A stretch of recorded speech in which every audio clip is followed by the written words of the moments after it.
अस्सलाम वालेकुम दोस्तों, मेरा नाम है इजहार खान। आप दे रहे यूट्यूब। जैसा कि मैंने पहले कुछ वीडियो का हिस्सा लगाया जिसमें R600 का कंप्रेसर था, हम उसको निकाल रहे हैं। तो इसको तरीकाकार जैसा कि हमने गैस खारिज होने के बाद इसको जो ना अपने वेल्डिंग टार्च नहीं जलानी, उससे फ्लेम लग जाएगा, आग जल सकती थी। इसलिए हम पहले इसको ना कट करके लैदा कर लेंगे।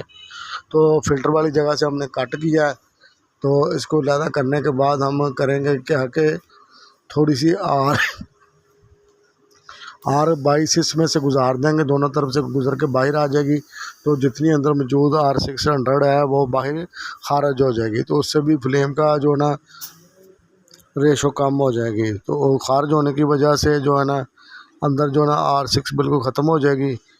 तो अभी हम इसको थोड़ा सा फ्लश करा देते हैं, जिससे ये कि गैस की जो है ना बिल्कुल भी इसमें मौजूद नहीं रहेगी। अगर वीडियो अच्छी लगे तो लाइक ज़रूर करें, शेयर करें। मिलेंगे नेक्स्ट वीडियो में, तब तक के लिए अल्लाह हाफ़िज़।